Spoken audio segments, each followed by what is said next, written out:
अल्लाहु अलैका या रसूल अल्लाह वसल्लम अलैका या हबीब अल्लाह। जनहियो जनाबे आली, जनहियो जनाबे आली थी हर हंधा खुशहाली वो जार जॾहिं जनाबे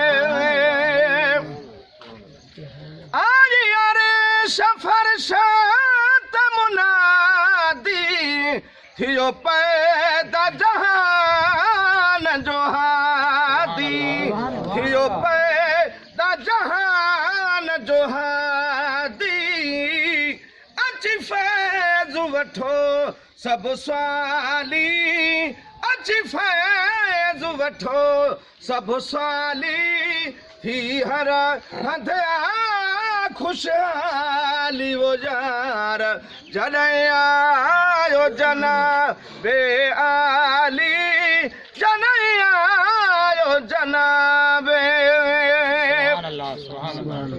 आया रे सफर शाख मलाइका सब ॾियनि पिया अमड़े खे मुबारक। आया रे सफर शाख मलाइका सब ॾियनि पिया अमड़े खे मुबारक। इन घोट जी ॼञ हुई निराली, इन घोट जी ॼञ हुई निराली थी हर हंधा खुशहाली वो यार जॾहिं आयो महबूब महबूब खुदा नूरानी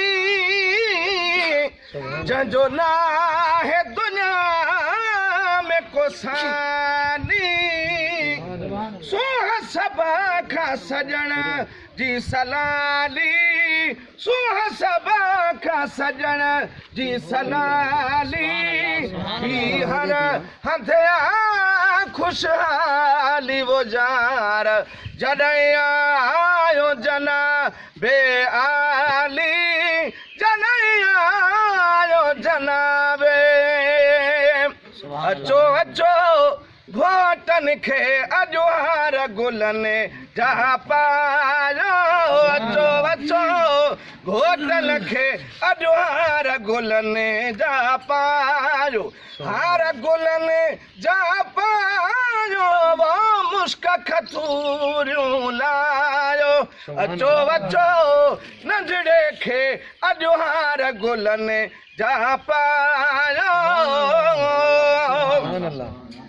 ॾिसजे रंगीन थो सारो ज़मानो, सारो ज़मानो ख़ुशीअ जो ॻायो बुलबुल तरानो, ख़ुशीअ जो ॻाए बुलबुल तरानो, बुलबुल तरानो आहे शोर मचायो।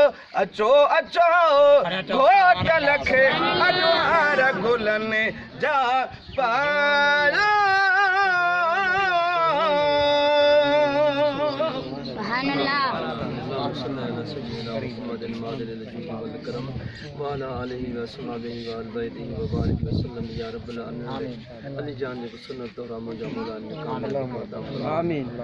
जमात असां सभिनि ते महिरबानी करम नवाज़ी आमीन। मदीने वाले साईं आमीन। नेक साले अमन के तौफीक अता फरमा आमीन। दुआ कबूल मदद रसूल में रहमत के या रब्बल आलमीन।